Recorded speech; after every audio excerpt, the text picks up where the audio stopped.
तो इस बार शुरुआत होती है कॉलोनी हाउस से, जहां एक पार्टी की तैयारियां चल रही थी। असल में फातिमा को यहां 1 साल होने वाला था और उसी खुशी में इन लोगों ने पार्टी रखी थी। फातिमा अपने रूम में जाती है और बेड के नीचे से अपना फेवरेट स्वेटर निकाल लेती है। एलिस थोड़ा सा परेशान लग रहा था और फातिमा को भी फिक्र थी कि कहीं वो किसी से झगड़ा ना कर ले। खैर, इसके पीछे कुछ बुरे हादसे थे जिससे एलिस इस दिन से नफरत करता है। जिम और टेबेता दिखाए जाते हैं क्योंकि जेड तो अपने प्लान से पीछे हट चुका है, मतलब रेडियो से संपर्क करने वाला प्लान। जब से उसे वो अजीब से भ्रम होना शुरू हो गए हैं और वो सिंबल उसे दिखना शुरू हुआ। अब जेड पहले जैसा नहीं रहा, वो हर दिन पागल होता जा रहा है। वो सिंबल उसके दिमाग में घुस चुका है, वो हर जगह उसे ड्रॉ करता है। अब वो कैनी के यहाँ रहने लगा था, ना सही से खाना खाता ना बाहर निकलता। मगर एली यानी कैनी की माँ काफी स्ट्रिक्ट थी, वो उसे इस हाल में नहीं देखना चाहती थी।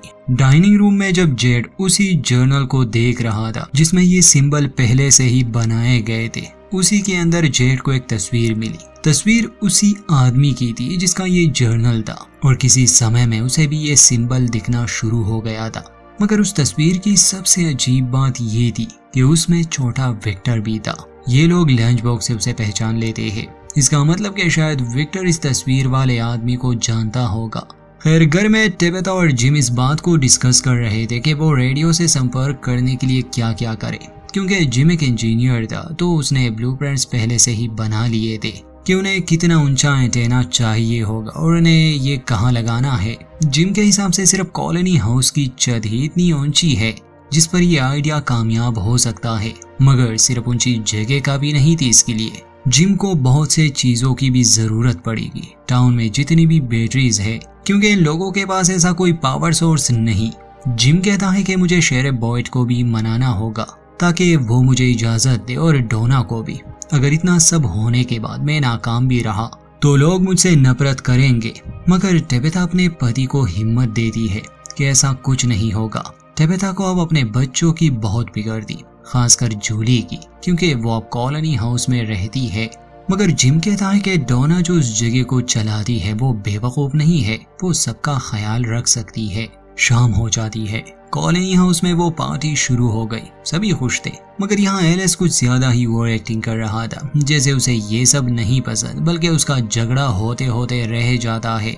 इसी कॉलोनी हाउस में एक आदमी था जो काफी समय से अकेला था। उसने किसी को बताया नहीं था, मगर हर रात वो एक लड़की से बात करता था।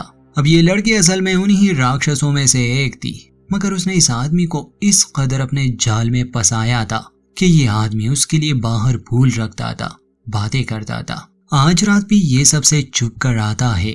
वो लड़की वहां पर थी, वो इससे मीठी मीठी बातें किया करती थी, मगर आज वो अंदर आना चाहती थी। इस आदमी को दिल ही दिल में ये डर तो था कि ये शायद हमें नुकसान पहुंचाए, मगर वो औरत इस पर इमोशनल अत्याचार करती है। कहती है कि आज के बाद हम नहीं मिल सकते, मैं तुम्हें फील करना चाहती हूँ और तुम मुझे अंदर नहीं आने दे रहे। अगर ऐसा है तो मैं यहाँ से चली जाऊंगी। आदमी जज्बात में आकर दरवाजा खोल देता है। वो लड़की अंदर आती है। वो अचानक से हमला नहीं करती, वो उसे किस करती है और आगे क्या होता है थोड़ी देर में जान लेंगे। शाम होने से पहले फादर आया था बॉयड से बात करने। फादर ने सेरा को चर्च के बेसमेंट में रखा है, ये बात तो हम सभी जानते हैं, मगर सेरा की कहानी भी बड़ी अजीब है। वो इस जगह की शक्ति से संपर्क कर सकती है, ये सब अब फादर भी जानते हैं। Father the man of faith है, इसलिए उसे इन बातों पर विश्वास है। उसका एक प्लान है कि सेरा का इस्तेमाल करके हम इस जगह और यहाँ रहने वाले इन अजीब चीजों के बारे में बहुत कुछ जान सकते हैं। और बॉयड का अपना ही एक प्लान था, वो जाना चाहता था एक खोज पर। दोनों ने अभी तक एक दूसरे को ये बात नहीं बताई थी, मगर अब फादर यही समझाने पुलिस स्टेशन आते हैं। बातें लंबी थी और शाम होने वाली थी, इसलिए दोनों को पुलिस स्टेशन में ही रात बितानी होगी। फादर अंदर आते हैं तो देखते हैं कि बॉयड कहीं जाने की तैयारी कर रहा है। बॉयड पहले अपना प्लान बता देता है कि मैं जंगल में जाने वाला हूँ, मुझे उम्मीद है वहाँ बाहर मुझे कोई ना कोई रास्ता मिल जाएगा, या कम से कम कुछ सवालों के जवाब तो मिल ही जाएंगे। फादर पहले तो बॉयड को अपना वो बैग दिखाता है, वही बैग जिसे उसने बहुत पहले ही दफना दिया था। असल में सेरा की बातों पर फादर को पहले तो शक था कि हो सकता है सेरा की दिमागी हालत ठीक नहीं हो, मगर ये साबित करने के लिए कि सच में कोई शक्ति है जो उससे बात करती है। सेहरा ने उस बैग में पड़े कैंडी बार के बारे में बताया और फादर को अच्छी तरह से याद था कि जब वो इसे दफना रहा था किसी ने उसे नहीं देखा। फादर बहुत पहले यहाँ आए थे और सेहरा को बस 6 महीने हो गए हैं। ये बिल्कुल नामुमकिन था कि उसे इस बारे में पता हो। खैर, फादर बॉयड को अपनी बात समझाने से पहले एक कहानी सुनाता है। वो कहता है कि यहाँ आने से पहले मैं एक चर्च में था। हर संडे को लोग आते थे। खैर, एक परिवार भी आया करता था, एक माँ और बेटा। वो लड़का काफी शांत था। वो अक्सर चर्च के करीब घूमता रहता था। फिर एक दिन वो आया और उसने कहा कि मैं यहाँ रहना चाहता हूँ। वो बच्चा था और मुझे पता था कि इसके माता पिता को फिक्र होगी, इसलिए मैंने उसे कैंडी बार दिया और घर भेज दिया। मगर मुझे वो याद था, असल में मुझे उस दिन चर्च का कुछ जरूरी काम करना था। अगले दिन जब मैं उनके यहाँ गया, दरवाजा खुला था। अंदर जाते ही मैंने देखा कि उस लड़के की माँ रोते हुए बाहर निकल आई। मैं ऊपर के कमरे में गया। मुझे कुछ ठीक नहीं लग रहा था। अंदर जाते ही मैंने उस लड़के के पिता को देखा जिसके हाथ में शराब की बोतल थी। वो छोटा लड़का जमीन पर पड़ा था। उसकी गर्दन टूट चुकी थी, मर गया था वो। और उसके पिता कह रहे थे कि इसे कुछ नहीं हुआ, बिल्कुल ठीक है ये। तब मैंने उस बच्चे के जेब में वो कैंडी बार देखा जो मैंने उसे दिया था। बस मुझे इतना याद है कि मैं उस आदमी के ऊपर बैठा उसके चेहरे को मार रहा था। मैंने उसे इतना मारा कि मेरे हाथ की हड्डियां दर्द करने लगी। असल में वो लड़का तो मुझसे मदद मांगने आया था और मैंने उसे कैंडी बार दिया। मैं उसे बचा सकता था। पहली बार मुझे ईश्वर की आवाज सुनाई दी। वो आवाज कह रही थी कि मैं गाड़ी में बैठूं और बस चलता रहूं, क्योंकि उसने मेरी किस्मत में कुछ और ही लिखा है। अगले दिन मैं यहाँ पहुंच गया। बॉयड पूछता है कि ये सब तो मुझे अब क्यों बता रहे हो? तो फादर कहते हैं कि वो इसलिए क्योंकि सेहरा मेरे बेसमेंट में है। ये सुनकर बॉयड को हैरानी होती है। वो जल्दी से अपनी गन निकालता है और फादर से कहता है कि कहो कि तुम मजाक कर रहे हो। फादर पूछता है कि तुम मुझे शूट करोगे बॉयड? बॉयड कहता है कि हाँ, क्योंकि तुम ही थे जिसने फ्रैंक को सजा दी। अब तुम सेहरा को क्यों बचा रहे हो? तो फ्रैंक कहता है कि अब सेहरा मुझसे मदद मांग रही है, उसी बच्चे की तरह। उसकी मदद से हम सबको बचा सकते हैं। हम दोनों मिलकर जंगल में जाएंगे सेहरा को लिए, और मुझे यकीन है कि हमें कोई ना कोई रास्ता मिल ही जाएगा। खैर, काफी मुश्किलों से वो बॉयड को इस बात के लिए मना लेता है। ये काम बॉयड और शेर बाकी टाउन वालों से छुप कर करने वाले थे, क्योंकि वो इनकी बात नहीं समझ पाएंगे। दूसरा, अगर बॉयड को फादर पर विश्वास था, वो इसलिए क्योंकि खुद बॉयड को भी एक इशारा मिल चुका था। अब जाते हैं कॉलोनी हाउस में, क्योंकि वहाँ कुछ बहुत बुरा होने वाला है। जूलिया फातिमा की तरफ अट्रैक्ट हो रही थी, मगर वो कहने से डर रही थी, इसलिए वो विक्टर के रूम में जाती है। जहाँ पहले जूली को विक्टर से बहुत डर लगता था, वो समझ गई कि विक्टर खतरनाक नहीं है। विक्टर किसी चीज की तैयारी कर रहा था। वो जूली को नहीं बताता। वो ऊपर के फ्लोर पर जिस आदमी ने खिड़की खोल दी थी और उन दरिंदों में से एक अंदर आ चुका था। पहले तो उसने उसे किस किया, मगर अगले ही लम्हे उसने अपना असली रूप दिखा दिया। वो उसकी जुबान काट लेती है, उसे मार देती है। फिर वो खुद ही दूसरों के लिए खिड़की खोलती है। इसका मतलब कि अगर कोई राक्षस अंदर आ जाए तो वो बाकियों को भी अंदर ला सकता है। और ऐसा करते ही ढेर सारे राक्षस इस ओर बढ़ रहे थे। फातिमा ने अपना फेवरेट स्वेटर ट्रूडी नामी लड़की को दे दिया। ट्रूडी काफी खुश थी। वो जैसे ही अपने रूम में जाती है, असल में उसका रूम ऊपर था, उसी रूम में जहां दरिंदे आ चुके थे। वो ट्रूडी को पकड़ लेते हैं। उन्हें उसका नाम पता था। घबराई हुई ट्रूडी पूछती है कि आखिर तुम्हें मेरा नाम कैसे मालूम? तो वो राक्षस कहते हैं कि हमें हर एक का नाम मालूम है, और इसी के साथ वो ट्रूडी को बेदर्दी से कत्ल कर देते हैं। बाकी लोग ग्राउंड फ्लोर पर थे। जल्द ही उन्हें पता चल जाता है कि दरिंदे अंदर आ चुके हैं। सभी घबरा गए और अपनी जान बचाने के लिए वो भागने लगे। खैर, ये मॉन्स्टर्स दौड़ते नहीं, ये बस धीरे धीरे अपने शिकार की ओर बढ़ते हैं, जिससे शिकार को भागने का मौका मिल जाता है। विक्टर को तो पहले से इस हमले का पता था। उसने तैयारी कर ली थी। वो रस्सी के सहारे पहले तो जूली को नीचे भेज देता है, फिर खुद जाता है। उसे वो छोटा लड़का नजर आ रहा था, इसलिए जूली को लिए विक्टर जंगल में चला गया और दोनों को वही पेड़ मिला जो लोगों को टेलीपोर्ट करता है।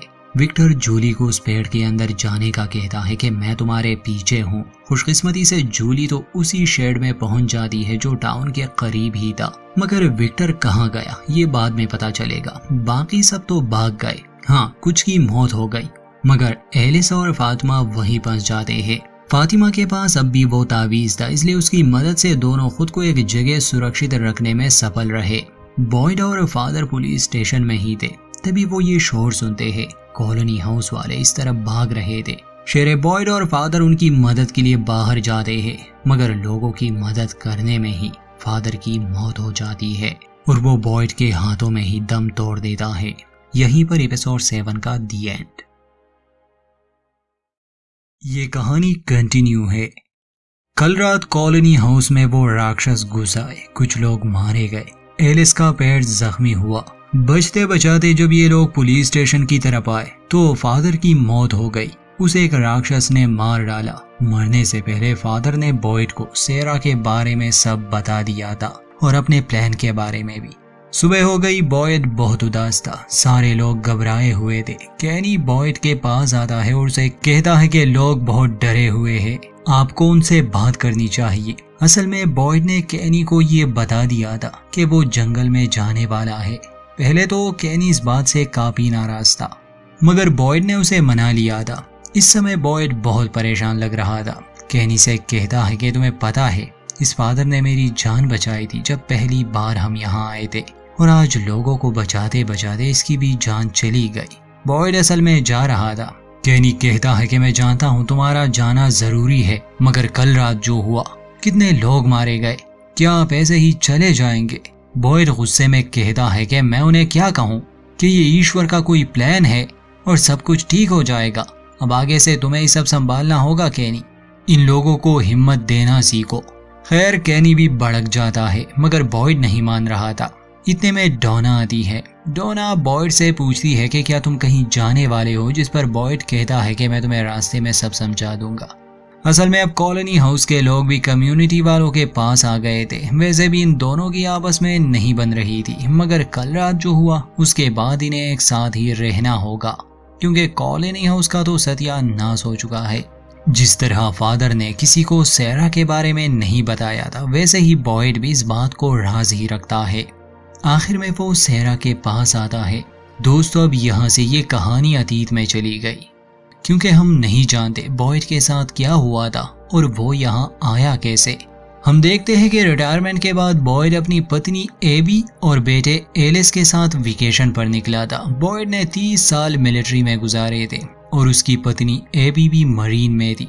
ड्राइव करते करते बॉयड बोट वाला एक गाना चलाता है। असल में बॉयड को समुंदर से प्यार था और ये उसका सबसे बड़ा सपना था कि वो अपने लिए एक बोट खरीदे और रिटायरमेंट के बाद वो समुंदर की सैर करे। उसने कई बार एबी से कहा था, मगर पैसे कम होने की वजह से बॉयड ने अभी तक बोट नहीं खरीदी थी। खैर, एबी उसे सरप्राइज देना चाहती थी जब वो बोट की की उसे हाथ में थमा देती है, क्योंकि ये एबी की तरफ से बॉयड के लिए एक तोहफा था। ये जान करके बॉयड के पास अब अपनी बोट है, वो बहुत खुश था। मगर जल्द ही इनकी ये खुशी गम में बदल जाती है जब सामने ही सड़क पर इन्हें गिरा हुआ एक पेड़ नजर आया। बाकी कहानी हमें मालूम है कि ये भी कई बार उस टाउन से गुजरे होंगे, मगर शाम होने को थी। बॉयड के आने से पहले यहाँ फंसे लोग घरों में नहीं रहते थे, उन्होंने छोटे बेसमेंट बनाए थे, क्योंकि उन्हें ज्यादा कुछ नहीं पता था इस बारे में। खैर, बॉयड नहीं रुकने वाला था, मगर फादर इनके गाड़ी के सामने आता है और इनसे रिक्वेस्ट करता है कि देखो, अगर अपनी जान प्यारी है तो गाड़ी से नीचे उतरो और मेरे साथ चलो। एबी गन निकाल लेती है, कहती है कि इसकी बात मत सुनो बॉयड, गाड़ी चलाओ। मगर किसी तरह फादर इन्हें इस बात के लिए राजी करता है। अंधेरा होते ही वो खतरनाक आवाजें आना शुरू। मजबूरन बॉयड का परिवार फादर के साथ एक बेसमेंट में छुप जाता है, जहां डोना से इनकी पहली मुलाकात हुई। धीरे धीरे बॉयड को समझ आने लगा कि ये लोग अब यहाँ फंस गए, मगर चूंकि बॉयड मिलिट्री में रह चुका था, इसलिए वो यहाँ का एक सिस्टम बनाता है और लोगों को अलग अलग काम देता है ताकि ये सरवाइव कर सके। ऐसे ये लोग भूखे प्यासे नहीं रहेंगे और एक दूसरे का ख्याल भी रख पाएंगे। बॉयड बहुत जल्दी यहाँ के हालात कंट्रोल कर लेता है, मगर उसकी पत्नी उसके दिमाग पर इस जगह का बुरा असर हो रहा था। एक दिन बॉयड जंगल में जाता है, जहाँ उसे एक बकरी मिली। वापस आके वो ये खुशखबरी भी लाता है कि वहाँ जंगल में भेड़ बकरियों के अलावा मुर्गियां भी है। इसका मतलब कि हम भूख से नहीं मरेंगे। फादर हैरान थे कि आखिर जंगल में ये सब कैसे हो सकता है। उसी दिन एलिस अपने पिता से बात करने आता है और उसे कहता है कि देखे, माँ की दिमागी हालत ठीक नहीं है, वो बस सड़क को घूरती रहती है, ना मुझसे बात करती है, ना सही से कुछ खाती पीती है, आप ऐसा करें, उन्हें समझाए। मगर बॉयड बाकी लोगों की फिक्र करने में बहुत बिजी था, इसलिए वो एलिस से कहता है कि देखो बेटा, तुम्हारी माँ ठीक है, वो मरीन में रह चुकी है, उसे ट्रेनिंग मिली है, मैं उससे जरूर बात करूंगा। यहाँ बॉयड अपनी बेटी की बात को सीरियस नहीं लेता। वो अगले दिन फिर से जंगल में चला गया। इस बार बॉयड को एक डॉग नजर आया और उस डॉग के गले में कॉलर भी था, जिसका मतलब कि वो किसी का था। बॉयड उसका पीछा करता है, डॉग तो उसके हाथ से निकल गया और बॉयड जंगल में खो गया। यहाँ तक कि रात हो जाती है। बॉयड उन राक्षसों से बचते बचते गुफा में पहुंच गया। उसके पास गन थी और मौत उसके सामने। राक्षस गुफा के द्वार तक आ जाते हैं, मगर अंदर नहीं आते बल्कि पलटकर चले जाते हैं। इस बात से बॉयड को बहुत हैरानी होती है, मगर जल्द ही उसे ये बात भी समझ आ गई कि ये राक्षस असल में उन तावीज़ों की वजह से नहीं आए जो इस गुफा के अंदर थे। अब ये तावीज़ यहाँ किसने रखे या किसने बनाए हैं, ये एक राज रहेगा। खैर, अगली सुबह वो सारे तावीज़ लिए वो टाउन की तरफ आने लगा ताकि बाकी सबको भी इस बारे में बता सके। बॉयड टाउन में पहुंचता है तो उसे गोलियों की आवाज सुनाई दी। वो देखता है कि एबी गन लिए टाउन के लोगों को शूट कर रही है। पहले तो बॉयड को लगा शायद एबी की लड़ाई है, मगर एबी कहती है कि ये एक बुरा सपना है और सपने से बाहर आने के लिए हमें मरना ही पड़ता है। यहाँ कुछ भी सच नहीं। ये जानकर बॉयड को बहुत बुरा लगा, क्योंकि एबी की दिमागी हालत खराब हो चुकी थी। बॉयड उसे शांत करने की कोशिश कर रहा था। एबी कहती है कि देखो बॉयड, ये एक सपना ही है, वरना तुम जंगल में रात को जिंदा कैसे बच गए, ऐसा तो मुमकिन ही नहीं। बॉयड कहता है कि देखो, मैं समझा सकता हूँ, बस अपनी गन नीचे रखो और मेरी बात सुनो। इतने में एलिस इसी तरफ आ रहा था। एबी अपने ही बेटे को मारने वाली थी, मगर बॉयड को एक फैसला लेना था, इसलिए वो एलिस को बचाने के लिए अपनी पत्नी एबी को शूट करता है। और यही वजह है कि एलिस अब अपने पिता से नफरत करता है, क्योंकि एलिस ने उसे कहा था कि आप जंगल में जाना बंद करें, माँ की हालत ठीक नहीं, मगर बॉयड ने उसकी बात नहीं सुनी। ये थी बॉयड की कहानी। अब प्रेजेंट में दिखाया जाता है कि बॉयड सेरा को जंगल में ले आया है। वो सेरा से काफी नाराज था, उसने कई लोगों की जान ली। सेरा पूछती है कि आखिर तुम मुझे कहाँ ले जा रहे हो, तो बॉयड पूछता है कि क्या उन आवाजों ने तुम्हें और कुछ नहीं बताया जो हमारे काम आ सके। सेरा फादर के बारे में पूछती है कि वो कहाँ है। बॉयड कहता है कि कल रात वो मर गए, बाकियों की तरह।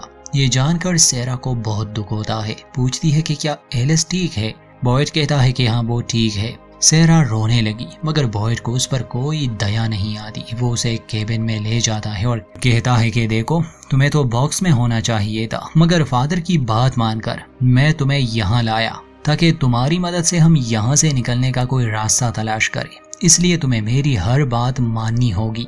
बॉयड बस एक बार टाउन जाने वाला था रात होने से पहले, ताकि वो अपना अधूरा काम पूरा कर सके। फिर वो सेरा को लिए जंगल में कोच पर निकल जाएगा।